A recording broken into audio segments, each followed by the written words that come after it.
إن الحمد لله نحمده ونستعينه ونعوذ بالله من شرور أنفسنا من سيئات أعمالنا من يهده الله فلا مضل له ومن يضلله فلا هادي له وأشهد أن لا إله إلا الله وحده لا شريك له وأشهد أن محمدا عبده ورسوله أما بعد فإن خير الحديث كتاب الله وخير الهدي هدي محمد صلى الله عليه وسلم وشر الأمور محدثاتها وكل محدثة بدعة وكل بدعة ضلالة وكل ضلالة في النار. وقال الله تعالى: يا أيها الذين آمنوا اتقوا الله حق تقاته ولا تموتن إلا وأنتم مسلمون. وقال الله تعالى: يا أيها الناس اتقوا ربكم الذي خلقكم من نفس واحدة وخلق منها زوجها وبث منهما رجالا كثيرا ونساء واتقوا الله الذي تساءلون به والأرحام إن الله كان عليكم رقيبا. وقال الله تعالى: يا أيها الذين آمنوا اتقوا الله وقولوا قولا سديدا يصلح لكم أعمالكم ويغفر لكم ذنوبكم ومن يطع الله ورسوله فقد فاز فوزا عظيما. اللهم صل على محمد وعلى آل محمد كما صليت على إبراهيم وعلى آل إبراهيم إنك حميد مجيد. اللهم بارك على محمد وعلى آل محمد كما باركت على إبراهيم وعلى آل إبراهيم إنك حميد مجيد. وقال النبي صلى الله عليه وسلم: تركت فيكم أمرين لن تضلوا ما تمسكتم بهما كتاب الله وسنتي. رب اشرح لي صدري ويسر لي أمري واحلل عقدة من لساني يفقهوا قولي. سبحانك لا علم لنا إلا ما علمتنا إنك أنت العليم الحكيم. اللهم أرنا الحق حقا وارزقنا اتباعه وأرنا الباطل باطلا وارزقنا اجتنابه آمین یا رب العالمین. سیرت کی کتابوں میں یہ واقعہ بڑی کثرت سے آتا ہے، مشہور ہے، آپ نے بھی سنا ہوگا کہ نبی کریم صلی اللہ علیہ وسلم کی ولادت کے دور میں مکہ کے لوگوں کا ایک طریقہ کار یہ تھا کہ جب کوئی بچہ پیدا ہوتا تو اس کو شروع کے 2 سال یعنی جو اس کی دودھ پینے کا وقت ہوتا، رضاعت کا وقت ہوتا، ان کو مکہ کے بجائے دیہاتوں میں بھیج دیا جاتا تاکہ بچے وہاں کی آب و ہوا سے مضبوط ہو جائیں اور خالص عربی زبان سیکھیں اور ان کی صحت اچھی ہو جائے. کیونکہ مکہ شہر کے اندر، کیونکہ تجارتی شہر تھا، لوگ آتے جاتے تھے، جس کی وجہ سے جو زبان ہے اس کے اندر وہ فصاحت نہیں رہی تھی، بلکہ وہ عامی سی زبان ہونے لگی تھی، اور جو بلاغت تھی عربی زبان کی وہ گاؤں دیہاتوں کے اندر ہی پائی جاتی تھی. تو نبی کریم صلی اللہ علیہ وسلم جب پیدا ہوئے تو انہی دنوں ایک علاقے سے کچھ خواتین مکے آئیں، اور ان کا طریقہ کار یہ تھا کہ مکے آتی اور آ کے مختلف جو بچے پیدا ہوتے ہیں ان کی ماؤں سے بات کرتی، ان بچوں کو اپنے ساتھ 2 سال کے لیے رضاعت کے لے جاتی. تو حلیمہ سعدیہ رضی اللہ عنہا، جن کے بارے میں ابن حجر نے تو بڑی تاکید سے کہا کہ انہوں نے بعد میں اسلام قبول کر لیا، بہرحال اس میں کچھ اختلاف ہے. تو جب یہ حلیمہ سعدیہ شہر آنے لگی تو وہ بتاتی ہے کہ وہ بڑا قحط کا زمانہ تھا، ہمارے پاس بڑی غربت تھی. خواتین جب اپنے گاؤں سے نکلی کہ مکے کی طرف جائیں، وہاں جو بچے پیدا ہوئے ان کی ماؤں سے معاوضہ طے کر کے ان بچوں کو اپنے ساتھ لے آئیں. تو میرے گھر میں تو ویسے ہی بہت قحط تھا، میرا بچہ بھوک کی وجہ سے رات بھر روتا رہتا، میں اور میرا شوہر اس کے پاس بیٹھتے. ہمارے پاس ایک اونٹنی تھی، وہ بھی سوکھ کے کانٹا ہو چکی تھی. ایک خچر تھا جس پہ سوار ہو کے میں مکہ کی طرف آئی، وہ بھی اتنا لاغر ہو چکا تھا کہ جو باقی سواریاں تھیں ان سے پیچھے رہ جاتا، اور قافلے والے کہتے کہ بھائی جلدی کرو جلدی کرو، تمہاری وجہ سے ہمیں دیر ہو رہی ہے.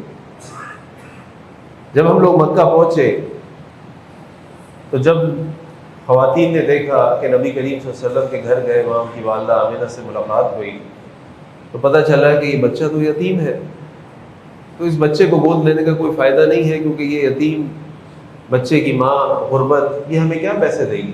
تو کوئی عورت بھی اللہ کے نبی صلی اللہ علیہ وسلم کو لینے کو تیار نہیں تھی۔ جب مجھے لوگ دیکھتے تو مجھے دیکھ کے میری حالت دیکھ کر کہتے کہ اس عورت کے تو اپنے پاس دودھ نہیں ہے، یہ اتنی لاغر کمزور ہے، یہ ہمارے بچے کو کیا دودھ پلائے گی، تو لہٰذا لوگ مجھے بچہ نہیں دیتے۔ آخر میں نے اپنے شوہر سے مشورہ کیا کہ کیا ایسا نہ کریں کہ یہ جو آمنہ کا بیٹا ہے اس کو ہم لے لیتے ہیں، اس کو کوئی نہیں لے رہا، اچھا نہیں لگے گا، بڑی شرمندگی ہوگی کہ ہم اکیلے خالی ہاتھ واپس چلے جائیں اور ہمیں کوئی بچہ نہ ملے اور ساری عورتوں کے پاس کوئی بچہ ہو۔ اور پھر میرے شوہر نے بات مان لی اور ہم نے بی بی آمنہ سے محمد رسول اللہ صلی اللہ علیہ وسلم کو لیا اور اپنے خیمے میں واپس آ گئے۔ ہم نے نبی کریم صلی اللہ علیہ وسلم کو کیا لیا، ہمارے لیے تو دنیا بھر کے خزانے کھل گئے، ہماری تو زندگی بدل گئی۔ ہم اپنے خیمے میں آئے تو ہم نے دیکھا کہ ہماری جو اونٹنی تھی جو سوکھ کے کاٹا ہو چکی تھی اس کے تھن دودھ سے بھر گئے، اور میں جس کے اندر کچھ نہیں تھا ابھی میں اپنے گھر پہنچی اور میرے جسم کے اندر بھی دودھ بھر گیا۔ میں نے نبی کریم صلی اللہ علیہ وسلم کو بھی دودھ پلایا، اپنے بیٹے کو بھی دودھ پلایا، اور دونوں نے سیر ہو کے دودھ پیا۔ میری اونٹنی سے میرے شوہر نے اس کے تھنوں سے دودھ نکالا اور ہم نے اس دودھ کو پیا، ہماری بھی صحت اچھی ہو گئی۔ پھر جب ہم واپس جانے لگے اپنے گاؤں کی طرف تو وہ خچر جو انتہائی لاغر تھا، جس کے لیے چلنا محال تھا، جس کی سپیڈ اتنی سلو تھی کہ دوسری عورتیں یا دوسرے قافلے والے کہتے جلدی کرو تمہاری وجہ سے ہم کو دیر ہو رہی ہے، وہ ہمارا خچر ایسا صحت مند ہو گیا کہ سب سے دوڑنے لگا اور لوگ ہم سے پوچھنے لگے کیا تم نے نیا خچر خرید لیا؟ اور پھر جب ہم اپنے گھر چلے گئے تو اپنے گھر میں داخل ہوئے، قحط کا دور تھا، ہمارے پاس جو بکریاں تھیں سوکھ کے کاٹا ہو چکی تھی، وہ بکریاں بھی تر و تازہ ہو گئیں، ان کے اندر دودھ بھر گیا اور ہمارے گھر کے اندر برکتوں کا نزول شروع ہو گیا۔ سارے گاؤں کے لوگ، علاقے کے لوگ حیران پریشان کہ یہ کیا ہو گیا، اور ہماری بکریاں، ہمارے جانور اتنے صحت مند اور اتنا دودھ دینے لگے کہ گاؤں کے لوگ کہنے لگے جہاں حلیمہ سعدیہ کی بکریاں جا کے گھاس چرتی ہیں چلو وہاں چل کے اپنی بکریوں کو گھاس چراتے ہیں۔ لیکن ان کو پتہ نہیں تھا کہ اس زمین میں یا اس گھاس میں کچھ نہیں تھا، اصل جو برکت کا مجسمہ تھا، محور تھا، وہ اللہ کے نبی صلی اللہ علیہ وسلم تھا۔ 2 سال رضاعت کا ٹائم پورا ہو گیا، ہم نے وہ برکت کے سارے مناظر دیکھے، اس سے لطف اندوز ہوئے، اور 2 سال کے بعد وعدے کے مطابق جب ہم بی بی آمنہ کے پاس پہنچے تو ہمارا دل نہیں تھا کہ ہم نبی کریم صلی اللہ علیہ وسلم کو واپس کریں، کیونکہ ہم اس برکت کو اپنے ہاتھوں سے جانے نہیں دینا چاہتے۔ ہم جب وہاں پہنچے تو پتہ چلا مکہ کے اندر ایک وبا پھیلی ہوئی ہے، تو ہم نے بی بی آمنہ سے درخواست کی، ان کو راضی کیا، اور پھر نبی کریم صلی اللہ علیہ وسلم کو واپس کچھ عرصے کے لیے اپنے ساتھ اپنے گھر لے آئے۔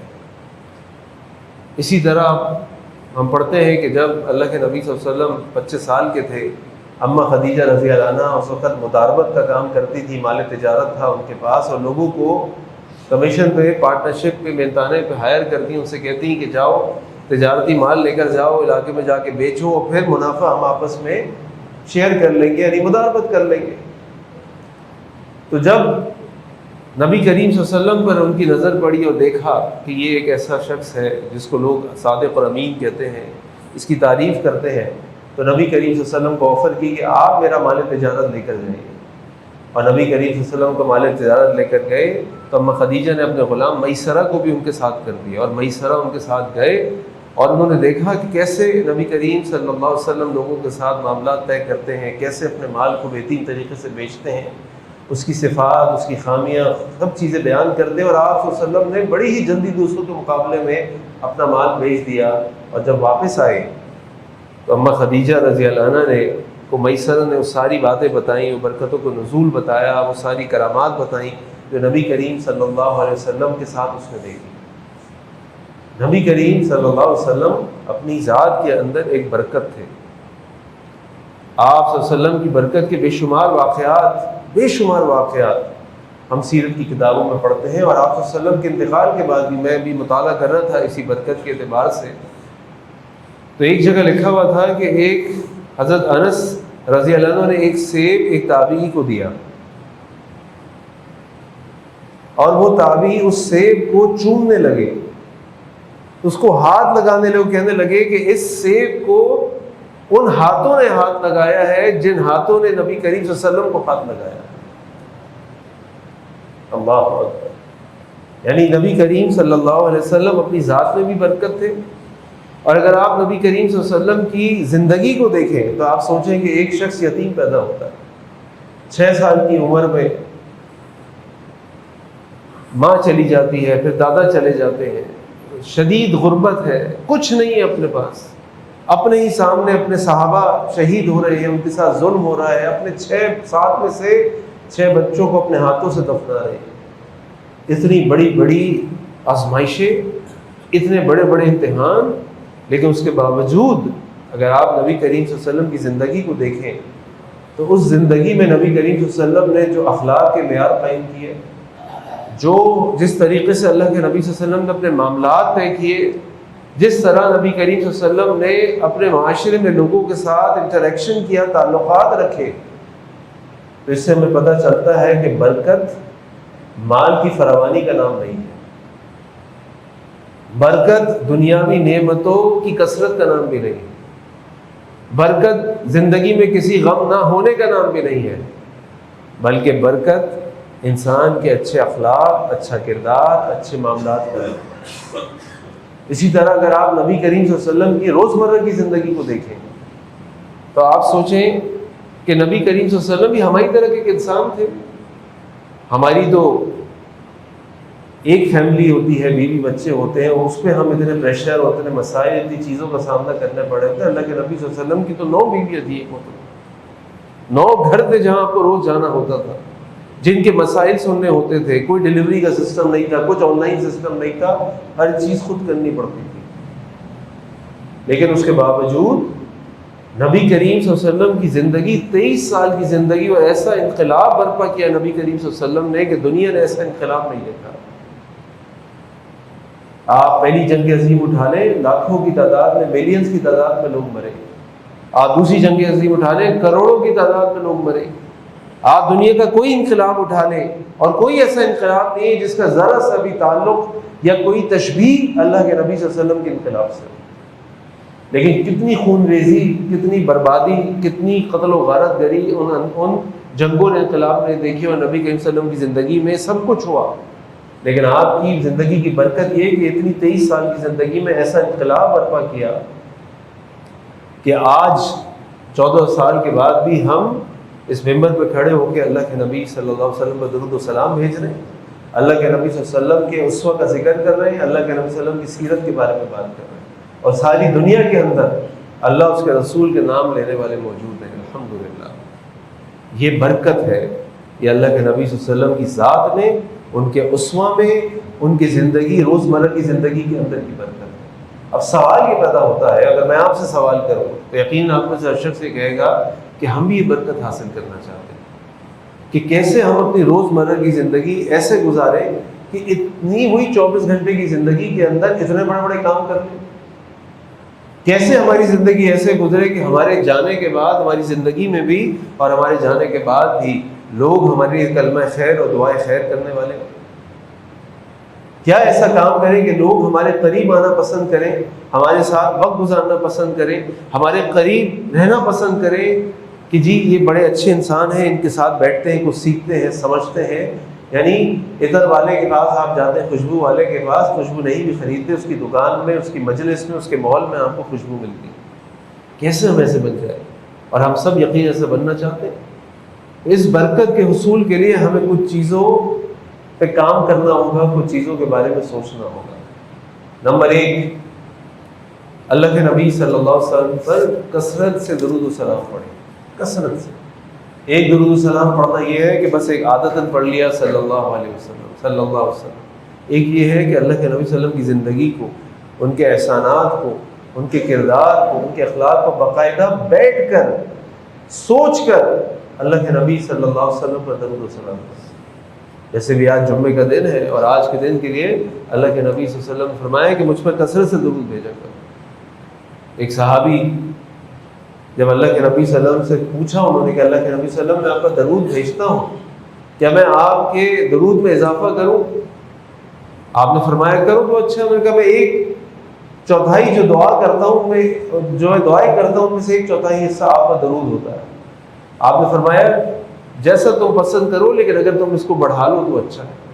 اس نے کہا میں اگر 1/3 کر لوں، یعنی اپنی دعاؤں کا 1/3 آپ پہ درود بھیجا کروں اپنے ذکر کا، تو آپ نے فرمایا جیسا تمہیں پسند ہو، لیکن اگر تم اس کو زیادہ کر لو تو اچھا ہے۔ اس نے کہا اگر میں آدھا جو ذکر دعا ہے اس میں آپ پہ درود بھیجا کروں صلی اللہ علیہ وسلم، تو آپ نے فرمایا جیسا تمہیں اچھا لگے پسند ہو، اگر تم اضافہ کر لو۔ اور پھر وہ پورے تک لے گیا۔ اور پھر اللہ کے نبی صلی اللہ علیہ وسلم کی حدیث میں ملتی ہے کہ جو اللہ کے نبی صلی اللہ علیہ وسلم پر درود بھیجتا ہے، درود سلام بھیجتا ہے، اللہ تعالیٰ اس پر اپنی رحمتیں بھیجتے ہیں۔ اور ابن تیمیہ رحمہ اللہ فرماتے ہیں جس پر اللہ اپنی رحمتیں بھیجتے ہیں اس کی زندگی سے غم فکر پریشانی ختم ہو جاتی ہے، پھر اللہ اس کی حفاظت اس کا خیال کرنے والے ہوتے ہیں۔ تو نمبر 1، اگر آپ یہ برکت حاصل کرنا چاہتے ہیں تو ہماری روز مرہ کے اندر نبی کریم صلی اللہ علیہ وسلم پر درود السلام لازم ہے۔ نمبر 2، ان کی زندگی کے اسوے پر عمل کریں۔ دیکھیے اسوے سے مراد کیا ہے؟ جو آپ کی روز مرہ کی زندگی ہے، یہ بھی مراد ہے، خالی عبادات نہیں، خالی عبادات کا طریقہ نہیں، آپ کی چھوٹی چھوٹی سنت۔ مثال کے طور پہ اللہ کے نبی صلی اللہ علیہ وسلم کی عادت مبارکہ یہ تھی کہ آپ صلی اللہ علیہ وسلم جب اپنا جوتا اتارتے تو پہلے الٹے پاؤں کا جوتا اتارتے، پھر سیدھے پاؤں کا جوتا اتارتے۔ جب اللہ کے نبی صلی اللہ علیہ وسلم اپنا جوتا پہنتے تو پہلے سیدھے پاؤں کا جوتا پہنتے، پھر الٹے پاؤں کا جوتا پہنتے۔ ہم کیسے پہنتے؟ سوچیں، کیا ہم ان چیزوں کا خیال کرتے؟ کیا اپنے بچوں کو یہ ترتیب سکھاتے ہیں جب وہ جوتا پہن رہے ہوتے ہیں، اسکول کے لیے تیار ہو رہے ہوتے ہیں کہ بیٹا شرٹ پہن رہے ہو تو پہلے سیدھی ہاتھ کی پہنو، پھر الٹی آستین میں ہاتھ ڈالو۔ جب موزہ پہنو تو پہلے سیدھے پاؤں کا پہنو، پھر الٹے پاؤں کا پہنو۔ جب موزہ اتارو تو پہلے الٹے پاؤں کا اتارو، پھر سیدھے پاؤں کا۔ کیا ہم اس کا خیال کرتے ہیں؟ اگر ہم چاہتے ہیں کہ ہمارے روزمرہ کی زندگی میں برکت ہو تو ہمیں اللہ کے نبی صلی اللہ علیہ وسلم کے روزمرہ کی زندگی پر عمل کرنا پڑے گا، پھر وہ برکت ہمیں حاصل ہو سکتی ہے۔ آپ صلی اللہ علیہ وسلم بیٹھتے کیسے تھے؟ آپ صلی اللہ علیہ وسلم سوتے کیسے تھے؟ آپ صلی اللہ علیہ وسلم کھانا کیسے کھاتے تھے؟ آپ صلی اللہ علیہ وسلم کھانا کس طرح کھاتے تھے؟ آپ صلی اللہ علیہ وسلم کے اٹھنے اور سونے کا روٹین کیا تھا؟ ہمارے اوپر بڑی بڑی ذمہ داریاں ہیں، ہم بڑے مصروف لوگ ہیں، ہمارا روٹین بڑا عجیب ہے، لیکن ہم میں سے کسی پر اللہ کے نبی صلی اللہ علیہ وسلم جتنی ذمہ داریاں نہیں ہیں، ان سے زیادہ مصروفیت کسی کے پاس نہیں ہے، ان سے زیادہ اہم کام کسی کے پاس نہیں ہے۔ اگر وہ رات کو جلدی سونا پسند کرتے تھے اور صبح جلدی اٹھنا پسند کرتے تھے، اور وہ کرتے تھے، اور اس کا نتیجہ نکلتا تھا کہ اس 23 سال کی زندگی میں، نبوت کی زندگی میں، اللہ کے نبی صلی اللہ علیہ وسلم نے کتنے بڑے بڑے کام کر لیے جن کا اثرات قیامت تک موجود رہیں گے۔ تو ہماری مصروفیت، ہمارا روٹین، ہمارے کاموں کی کیا اہمیت ہے؟ ہمارے لیے تو لقد کان لکم فی رسول اللہ اسوۃ حسنہ، ہمارے لیے تو وہ اسوہ ہے۔ نمبر 3، آپ صلی اللہ علیہ وسلم کا جو اخلاق اور کردار ہے ویسا اخلاق کردار بنانے کی کوشش کریں۔ یعنی ہر زندگی کے موقع پہ، ہر زندگی کے موقع پہ، خوشی کا موقع ہو، غمی کا موقع ہو، مشکلات ہوں، آزمائشیں ہوں، کوئی فیصلہ کرنا ہو، کوئی کام کرنا ہو، ہمیشہ یہ سوچئے کہ اللہ کے نبی صلی اللہ علیہ وسلم نے کام کیسے کیا، اللہ کے نبی صلی اللہ علیہ وسلم یہ کام کیسے کرتے تھے، اللہ کے نبی صلی اللہ علیہ وسلم کے اوپر اگر یہ معاملہ آتا تو آپ کیا کرتے، کن چیزوں کو دیکھتے، کن چیزوں کو چھوڑ دیتے۔ اس سے ہماری زندگی میں برکت حاصل ہوگی، ایسے برکت حاصل نہیں ہوگی۔ اللہ کے نبی صلی اللہ علیہ وسلم اللہ تعالیٰ کے محبوب ترین بندے تھے، آپ کی اللہ تعالیٰ سے کہ ان سے خاص ایک تعلق محبت تھی، تو اللہ تعالیٰ نے ان کو جیسے گائیڈ کیا، جیسے سکھایا، تو وہ بہترین طریقہ ہے کہ ہمارے کردار، ہمارے اخلاق، ہمارے معاملات کیا اس طرح ہیں جیسے اللہ کے نبی صلی اللہ علیہ وسلم کے تھے۔ یہ چیزیں ہماری زندگی میں برکت حاصل کرنے کے لیے انتہائی اہمیت رکھتی ہیں۔ نمبر 4، رسول اللہ صلی اللہ علیہ وسلم کی سیرت کو پڑھیں۔ ہم میں سے کتنے لوگ ہیں جنہوں نے نبی کریم صلی اللہ علیہ وسلم کی سیرت کی کوئی بھی کتاب شروع سے آخر تک پڑھی ہے؟ میں ہاتھ نہیں اٹھواتا، لیکن میں نے کئی مجموعوں میں ہاتھ اٹھوائے ہیں، کئی مجموعوں میں ہاتھ اٹھوائے۔ آپ یقین کیجئے میں مسلمانوں کی بات کر رہا ہوں، میں کفار کی بات نہیں کر رہا ہوں، میں ان کی بات کر رہا ہوں جو اللہ اس کے رسول سے محبت کا دعویٰ کرتے ہیں، نمازیں پڑھتے ہیں، قرآن کی کلاسز اٹینڈ کرتے ہیں، اسلامک پروگرامز اٹینڈ کرتے ہیں۔ میں ان کی بات کر رہا ہوں، میں عام لوگوں کی بات نہیں کر رہا۔ اور جب میں نے ان سے وہاں ہاتھ اٹھوائے تو آپ یقین جانیے کہ 100 میں سے 10 لوگوں نے بھی ہاتھ نہیں اٹھائے۔ یہ کیسی محبت ہے کہ ہمیں یہ تو پتہ ہے کہ پاکستان کا مشہور کرکٹر کیا کرتا ہے دن بھر۔ یہ کیسی محبت ہے کہ ہمیں اپنے سیاسی لیڈران کے بارے میں تو ان ساری چیزوں کا پتہ ہوتا ہے۔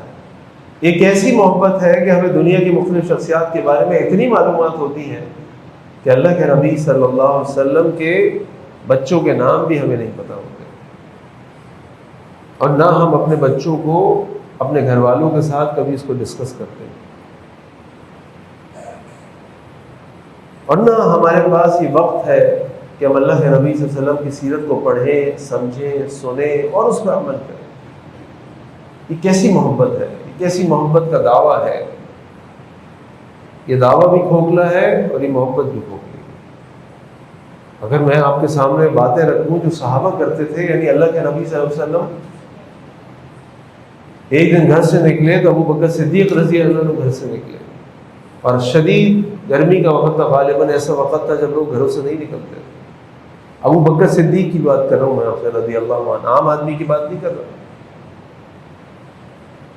جب ابو بکر صدیق رضی اللہ عنہ کو اللہ کے نبی صلی اللہ علیہ وسلم ملے اور پوچھا، ابو بکر اس وقت تم گھر کے باہر کیا کر رہا ہو؟ اور ابو بکر کہنے لگے کہ اللہ کے نبی صلی اللہ علیہ وسلم میں گھر میں تھا اور میرا دل چاہا کہ میں آپ کو آ کے دیکھ لوں، میں آپ کا دیدار کر لوں۔ یہ محبت کھوکھلی نہیں تھی، یہ محبت خالی دعوے نہیں تھے، وہ تو ساری قربانیاں دے چکے تھے، وہ تو قربانی دے رہے تھے۔ اس کے باوجود آپ دیکھیے کہ اللہ کے نبی صلی اللہ علیہ وسلم کا چہرہ دیکھنے کے لیے بےتاب ہے، اپنے گھر سے باہر نکل آئے۔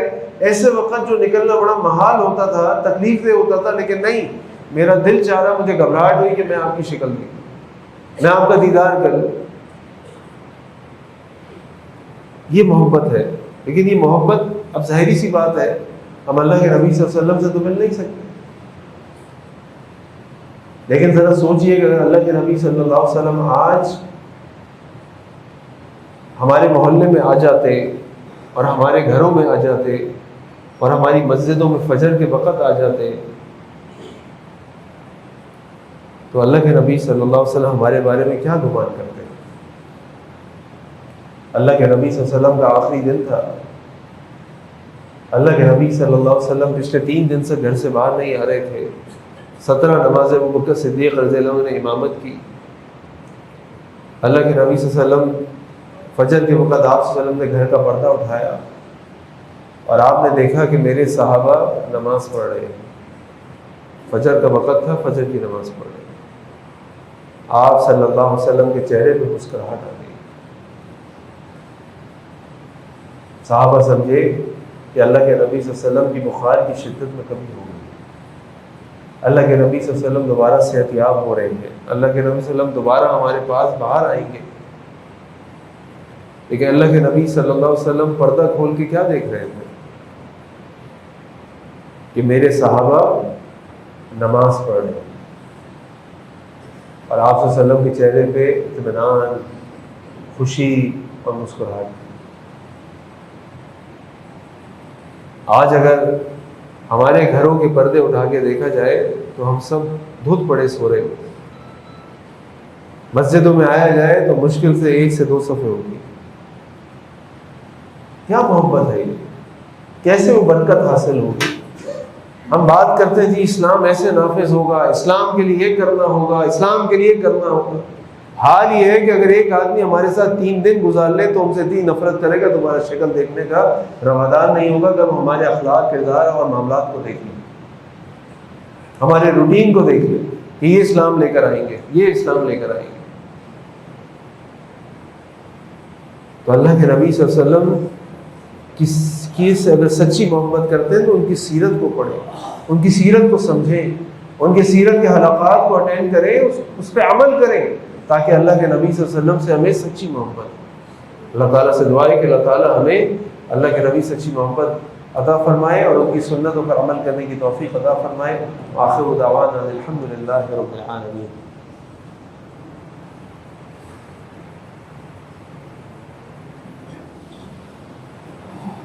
الحمد للہ رب العالمین والصلاة والسلام علی سید الانبیاء المرسلین، اما بعد۔ آج ہم اگر اپنی زندگی کی طرف نظر ڈالیں اور لوگوں کے حالات اور معاملات کو دیکھیں تو ہم سب میں سے کوئی بھی ایسا شخص نہیں ہوگا جو کسی نہ کسی آزمائش کے اندر نہ ہو۔ ہر کوئی کسی نہ کسی آزمائش میں ہے۔ بعض اوقات وہ آزمائش مال کی فراوانی کی آزمائش بھی ہوتی ہے، بعض اوقات وہ آزمائش صحت کی، اچھی صحت کی آزمائش ہماری بن جاتی ہے، اور بعض اوقات کئی لوگ بیماریوں کا شکار ہوتے ہیں، گھریلو مسائل کا شکار ہوتے ہیں، معاشی مسائل کا شکار ہوتے ہیں۔ غرض یہ کہ ہر شخص کسی نہ کسی فکر و پریشانی میں۔ ان فکر و پریشانیوں کا حل جب ہم یوں اسلام میں ڈھونڈتے ہیں کہ اگر میں مسلمان ہوں، میں اللہ اور اس کے رسول پر ایمان لاتا ہوں، تو مجھے کوئی غم پریشانی کیوں ہوگی؟ تو یہ غلط سوچ ہے۔ اسلام ہم سے یہ نہیں کہتا کہ اگر تم اسلام پر عمل کرو گے تو تمہیں کوئی پریشانی نہیں ہوگی۔ اسلام ہمیں یہ نہیں کہتا، اور نہ اسلام کا پیغام یہ ہے، نہ اسلام کا مقصد یہ ہے۔ اسلام ہمیں ان فکر، پریشانیوں، آزمائشوں میں اپنی زندگی کو صحیح طریقے سے گزارنے کا طریقہ سکھاتا ہے، کیونکہ اگر اسلام پر عمل کرنا یا اسلام کو تسلیم کرنے کا معنی یہ ہوتا ہے کہ اب ہمارے اوپر کوئی فکر، غم، پریشانی نہیں ہوگی، تو اللہ کے نبی صلی اللہ علیہ وسلم کی وہ حدیث جس میں اللہ کے نبی سے جب پوچھا گیا کہ اللہ کے نبی بتائیے سب سے زیادہ آزمائشیں کس پر آتی ہیں، اور آپ نے فرمایا الانبیاء، انبیاء کے اوپر۔ اور انبیاء کون ہوتے ہیں؟ اللہ کے معبود ترین بندے ہوتے ہیں، اللہ کے بہترین بندے ہوتے ہیں۔ اور اللہ کے نبی صلی اللہ علیہ وسلم کی بھی آپ زندگی کو دیکھیں، موسیٰ علیہ السلام کی زندگی کو دیکھیں، نوح علیہ السلام کی زندگی کو دیکھیں، یوسف علیہ السلام کی زندگی کو دیکھیں، آزمائشی آزمائش، آزمائشی آزمائش۔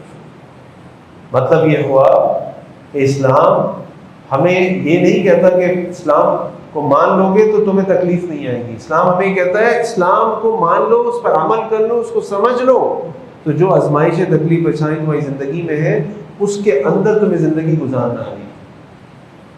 پرسوں اتوار کے دن انشاءاللہ عالمگیر مسجد کے پاس ایک ادارہ ہے رباط العلوم الاسلامیہ کیمپس کے نام سے، وہاں پہ ایک پروگرام میں کروا رہا ہوں انشاءاللہ، جس کا موضوع ہے کہ جب آپ کی زندگی میں مشکل وقت آئے تو قرآن اور سنت کی روشنی میں ہم کس طرح ان مسائل کے اندر رہتے ہوئے، کیونکہ مسائل کا سامنا تو سب نے کرنا ہے، اپنی زندگی کو قرآن اور سنت کے مطابق گزاریں تاکہ یہ مسائل، یہ آزمائشیں ہمارے لیے اجر و ثواب کا باعث بن جائیں، اور ہم اللہ کے پاس جب پہنچیں تو یہ آزمائشوں کی وجہ سے اللہ ہمارے گناہوں کو معاف کر دے۔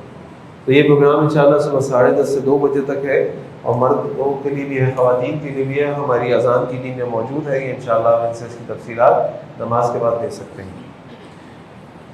تو جو موضوع میں نے آپ کے سامنے جمعہ خطبے میں رکھا کہ اللہ کے نبی صلی اللہ علیہ وسلم اپنی ذات میں بھی برکت ہے، اپنے معاملات میں بھی برکت ہے، اپنے روٹین کے اندر بھی برکت ہے، اس برکت کو حاصل کرنے کا طریقہ ہی میں نے آپ کو بتایا۔